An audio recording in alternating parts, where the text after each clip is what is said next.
Nous sommes le 16 février 2017. Bonsoir, bienvenue pour cette nouvelle édition du 7-8 Les Invités, émission dédiée à celles et ceux qui font l'actualité dans le département. Candidate Debout la France dans la 11e circonscription des Yvelines, Sylvia Cantaloupi est aussi la présidente d'honneur du mouvement dans le département. Elle nous expliquera les raisons de son engagement depuis de nombreuses années aux côtés de Nicolas Dupont-Aignan.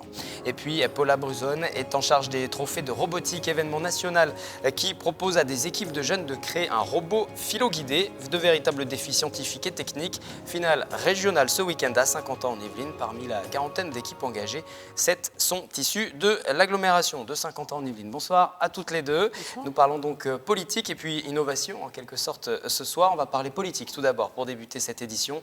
Nicolas Dupont-Aignan, le député de l'Essonne, candidat à la présidentielle, estime que François Fillon, en s'entêtant, met en danger la droite. Vous êtes d'accord ? Oui, tout à fait. Nicolas Dupont-Aignan, donc, a toujours eu cette position de se dire... Il a promis au début, il voulait que les candidats soient avec des casiers judiciaires vierges et propres et carrés avant. On voit ce qui se passe. Parce que quand on arrive comme ça, au dernier moment... Bon, c'est vrai qu'en plus, ils n'ont pas de plan B, donc ils n'aiment pas beaucoup les plans B chez les Républicains, donc ils n'en ont pas, même pour les sauver eux-mêmes. Donc effectivement, il y a des gens qui n'ont pas force, qui sont déçus, qui sont en colère, et qui vous disent oui, on est déçus, on est en colère, on est trahis, mais on est obligé d'aller voter quand même. Mais pour l'instant, votre candidat ne profite pas en fait de ces ennuis de François Fillon. Les sondages ne donnent pas d'impulsion dans le sens de la candidature de Debout la France. Alors chez nous, en plus, ils divisent au minimum par 2, voire par 3 nos pourcentages. Donc quand on multiplie par 2 ou 3, c'est déjà plus sympathique. Et puis les dernières élections ont montré que les sondages, voilà, c'est des photographies. Donc pour vous, il peut y avoir des électeurs, des Républicains qui vont se reporter sur la candidature de Debout la France ? Bien évidemment. Je pense que si les gens réfléchissent et en fait pensent à nous, parce que c'est vrai qu'on est quand même un petit peu mis à l'écart, on ne parle jamais de nous, on parle toujours des mêmes 5 candidats. Les jours où les électeurs comprendront qu'il y a un autre candidat qui se comporte autrement qu'un autre projet et qui peut répondre aussi bien à ce qu'a pu proposer M. Fillon, mais en n'étant pas dans les extrêmes et dans les emportements d'autres partis, eh bien voilà, on est le candidat républicain, gaulliste, social, ce qui est quand même l'origine de M. Fillon. Il l'a oublié, pas nous. Vous parliez de ces candidates d'autres partis politiques, toujours sur la droite, mais plus à droite peut-être dans l'échiquier. La présidente du Front National, justement, Marine Le Pen, qui a lancé récemment un signal à tous les patriotes. Et elle a mentionné en particulier Henri Guénaud ou encore Nicolas Dupont-Aignan. Oui, bien sûr. À venir la rejoindre. En fait, cet appel est un SOS. Parce qu'en fait, bon, elle est donnée presque favorite du premier tour. Bon, c'est bien le premier tour. Enfin, pour arriver à la présidence de la République, il faut aussi gagner le second tour, ce qui est moins facile pour elle. Donc elle fait un appel aux patriotes, mais... Mais ce n'est pas envisageable un rapprochement entre votre candidat et le Front National ? Non. Nous sommes des gaullistes sociaux. Elle a quelques gaullistes chez elle, parce que, voilà... Il y a des gens qui ont aussi besoin de faire des carrières et qui ont besoin d'être plus sous les feux de la rampe. Bon, mais il n'y aura pas de rapprochement, même si, effectivement, on a sur certains points où on est parfaitement d'accord, ben, oui, forcément, mais il y a des problèmes de fond qui font qu'on n'arrive pas... Il n'y a pas de choses... Et un rapprochement avec Henri Guénaud, alors, parce que Henri Guénaud, lui, voudrait partir en tant que candidat à la présidentielle. Henri Guénaud qui n'a plus l'investiture dans la 3e circonscription, qui est le député sortant sur cette circonscription-là des Yvelines, la 3e. Henri Guénaud, Nicolas Dupont-Aignan, ils peuvent s'entendre ? Si, ça, ce serait un vrai bonheur. Ils se parlent régulièrement. Donc on peut imaginer Henri Guénaud, candidat dans la 3e circonscription des Yvelines, mais sous l'étiquette DLF et non pas LR. On pourrait, mais vous demandez à monsieur... Je ne vais pas vous répondre à cette question. En tant que présidente d'honneur du mouvement pour les Yvelines. Je vais me risquer, tant pis si je me fais rouspiller. Oui, j'aimerais vraiment beaucoup, parce que je connais bien M. Guénaud. On était autour de même table et de même tribune à beaucoup d'occasions. Vous lui demanderez à lui ? Il sera bienvenu sur le plateau. Ah ben écoutez, oui, parce que vraiment, c'est vraiment quelqu'un qui parle autrement, qui a des choses intéressantes à dire, mais qui semble s'engager sur un chemin personnel. Ce qui, pour un gaulliste, est bizarre. Si on parle du programme maintenant, justement, vous l'avez évoqué, votre candidat se définit comme gaulliste et plus modéré que Marine Le Pen. Le programme, dans les grandes lignes, c'est indépendance nationale, progrès social, c'est-à-dire ? C'est-à-dire de ne pas faire de l'économie un objectif. L'économie n'est qu'un moyen pour les gaullistes. Alors effectivement, il faut faire attention à ce qu'on fait, réduire éventuellement la dette, mais l'idée, c'est de donner le bien-être et l'équilibre du peuple et le peuple dans son entier. Nous sommes des républicains, donc donner, entre autres, par exemple pour l'école républicaine, qu'on ait une des chances à tous les petits Français de la même façon, ce qui n'est absolument pas le cas maintenant. Voilà, donc c'est vrai que nous, par rapport à l'Europe, on a une position où on aimerait arrêter de subventionner nos concurrents. Ça veut dire qu'on sort définitivement de l'Europe, on casse l'Europe? Non, on remodèle l'Europe, on en fait une Europe de nations libres, indépendantes, qui font des projets ensemble, une Europe de projets. La plus belle réussite des Europes de projets, c'est quand même Ariane, dont tout le monde parle. Ça n'a jamais été l'Union européenne, Ariane. Ça a été des accords entre États libres et indépendants qui ont fait un projet commun. L'Europe, ça marche comme ça. Il faut réinstaurer un certain protectionnisme aussi. Bien sûr. Ce que fait Donald Trump, par exemple, pour alors, les États-Unis. J'allais vous dire, il ne faut pas confondre protectionnisme et d'ériger des murs, de faire des choses un peu... Non. La protection, c'est juste une protection. C'est pas un mur, c'est pas une barrière. Ouvrir des frontières, c'est comme la peau. C'est-à-dire, ça permet des échanges. C'est juste une protection. C'est pas une barrière. C'est pas la même chose. Candidate dans la 11e circonscription des Yvelines. Il y a les présidentielles d'abord, les législatives derrière, et vous serez candidate. Comment va s'organiser cette campagne sur le terrain ? Comme toujours, nous, on est sur le terrain, donc on va dans toutes les villes, les gares, les marchés, on prend du temps pour parler avec les gens, parce que la candidature de Nicolas Dupont-Aignan, elle n'est pas si évidente comme ça, et pour les candidats aux législatives, c'est pareil. C'est-à-dire qu'on a besoin de s'expliquer, parce que les gens ne comprennent pas toujours. Il y en a encore, malheureusement, qui ne connaissent pas, puis il y en a qui connaissent, qui disent « oui, ça n'a pas l'air trop mal, mais qui ne se situent pas bien ». Donc on prend du temps, on est nombreux militants, on est sur le terrain, et on explique notre positionnement, ce qu'on veut, ce qu'on ne veut pas. Elle est ouverte, cette 11e circonscription, qui a pour l'instant une inconnue de taille, puisque le candidat du Parti socialiste sortant, c'est Benoît Hamon. Il est engagé dans un autre combat pour l'instant. Oui.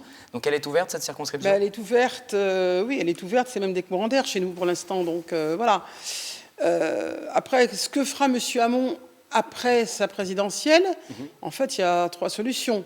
Bon, soit il la gagne et la question ne se posera pas, soit s'il ne la gagne pas, bon, il restera, je pense, parlementaire, mais dans quel champ, choisira-t-il? La circonscription des Yvelines, lui a dit que oui, il l'a dit sur cette antenne d'ailleurs, on verra par la suite, oui. Et on organisera bien évidemment un débat avec tous les candidats, et vous aurez peut-être l'occasion d'échanger du coup avec lui. Vous restez en plateau, on va continuer cette édition du 7-8 Les Invités, on va parler d'une opération qui est menée depuis maintenant 18 ans. C'est 18 ans, par l'association Planète Science Île-de-France, la rencontre régionale des trophées de robotique. C'est pour les jeunes de 7 à 18 ans. Ils viennent de divers horizons et ils travaillent en équipe. Ils réalisent des robots philo-guidés. Ils sont des créations originales. La finale régionale, c'est ce week-end à Montigny-le-Bretonneux, à la ferme du Manet. Ce sont des jeunes qui vont travailler en équipe. Ils vont construire eux-mêmes les robots. Il y a une vraie plus-value et il y a un vrai projet éducatif sur cette opération. Tout à fait. L'idée, c'est qu'ils partent de rien. Donc, dans votre reportage tout à l'heure, la petite fille, elle expliquait complètement, on partait de quelques fils électriques, d'une base soit en carton, en bois, avec les éléments qu'on souhaite, et on crée ce qu'on veut à partir d'un règlement. Donc, le règlement qui change chaque année, il va indiquer comment faire, dans quel cadre, dans quel cahier des charges on va s'inscrire, mais il y a libre imagination et innovation pour les jeunes. En général, ils se débrouillent plutôt bien, ces jeunes. Ils ont de l'imagination. Tout à fait, c'est incroyable. Quand il y a des contraintes, ils vont trouver la solution pour y répondre. Et ça dépend vraiment de leur imagination. Et en plus, en équipe, ils vont avoir des idées très différentes les uns des autres. On voit des images des éditions précédentes. Alors, c'est une compétition, c'est un concours, il y a des épreuves. Oui, tout à fait. Comment ça fonctionne? Les robots s'affrontent par équipe ou il y a des épreuves individuelles aussi? Non, les robots ils se confrontent par deux, donc 2 par 2. On a 3 phases de qualification, donc le matin et en début d'après-midi. Sur ces phases de qualification, donc les robots, ils vont aller se rencontrer sur des matchs de 90 secondes. Et au bout de 3 matchs de 90 secondes, les meilleurs, ceux qui ont fait le plus de points, parce que du coup, il y a un nombre de points qui est compté, ils vont passer en 8e, quart, demi-finale et finale. Et on verra ça samedi et c'est ouvert au public à la ferme du Manet s'ils souhaitent assister à cette compétition. Et puis on y reviendra bien sûr dans notre journal de lundi. Il y a une 40aine d'équipes qui vont participer. Il y en a 7 de Saint-Quentin en Yvelines. Tout à fait. Le niveau de cette année, vous les avez vus un petit peu ces machines? Alors, déjà j'ai vu celle de Saint-Quentin en Yvelines. J'ai eu la chance parce qu'en fait cette année on a un projet sur Saint-Quentin. L'idée c'est de pouvoir tester aussi les robots de Saint-Quentin en Yvelines. Donc il y a une table de test qui a été réalisé par le Skylab qui est installé au pôle sciences de la ferme du Manet. Et du coup, ces robots des villes de Montigny, de Trappes et de la Verrière ont pu tester leurs robots. Donc j'ai pu aller voir ce que ça donnait. Voilà, il y a des niveaux, donc on espère qu'on aura des beaux matchs demain. Vous avez un favori? Alors non, on n'a pas de favori, mais on aime tous les robots. Il y a des robots qui viennent d'un peu partout, mais c'est vrai que bon, on espère qu'il y aura voilà, des beaux matchs. Et puis il y a des catégories d'âge aussi, parce qu'ils ont entre 7 et 18 ans. J'imagine que les plus jeunes de 7 ans ne rencontrent pas leurs aînés. Alors si, ça peut arriver, surtout les premiers matchs. Après, bon, ça se répartit en fonction des niveaux, mais ça peut arriver qu'il y ait des tout petits qui se retrouvent avec des lycéens. Ce qui ferait encore plus d'émulation, j'imagine. Oui, tout à fait. La manifestation a presque 20 ans maintenant. Chaque année, vous essayez de renouveler, de mettre un petit peu de nouveauté. Vous avez parlé de ce partenariat avec le Skylab notamment. Oui, alors ça c'est au niveau local. Effectivement, on a ce partenariat avec le Skylab, le département des Yvelines et la préfecture. On a aussi au niveau national, donc, parce que comme vous l'avez dit tout à l'heure, c'est une compétition qui est au niveau national, voire international. Le règlement change d'une année sur l'autre et les actions changent d'une année sur l'autre. Donc l'année dernière, ce que vous avez montré à l'instant, c'était sur le thème de la plage. Cette année, c'est sur le thème de la Lune, donc Moon Village. Donc c'est un projet justement d'Ariane Espace, donc justement sur ce sujet-là. Et on voit encore une fois, c'est l'une des équipes qui se prépare. C'est une équipe de Trappes justement que vous avez découvert si vous étiez avec nous au début de cette soirée pendant le journal tout à l'heure. Il y a des démonstrations en marge aussi de cette compétition. Oui. Il y a d'autres petits rendez-vous justement pour le public. Tout à fait. Donc le public pourra venir sur toute la journée à partir de 10h30.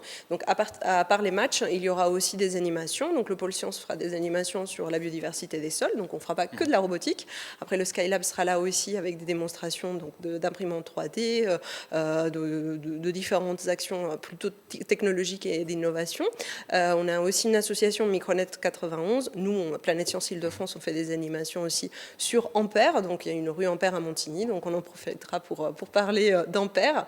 Et il y a aussi deux associations de l'ESTACA, des associations étudiantes. Sur Montigny. Tout à fait, qui seront présentes, Pégase et Saria. Et une dernière question rapidement, juste les jeunes et leurs parents peut-être qui découvrent cette opération ce soir, s'ils veulent participer les autres années, c'est possible, on peut inscrire son école, sa classe? Tout à fait, son école, sa classe, son groupe d'amis, son association, son centre culturel, son club de loisirs. Si vous voulez voir à quoi ça ressemble, il faudra vous rendre samedi à la ferme du Manet dès le matin, 10h30. Ce sera ce trophée de robotique pour participer en équipe. Merci d'être venu nous en parler. Merci aussi à Sylvia Cantaloupi d'être venue évoquer la campagne de Nicolas Dupont-Aignan et également les quelques lignes de programme. On aura l'occasion d'y revenir et notamment avec votre candidature dans la 11e circonscription des Yvelines. Merci à toutes les deux. Très belle soirée sur notre antenne.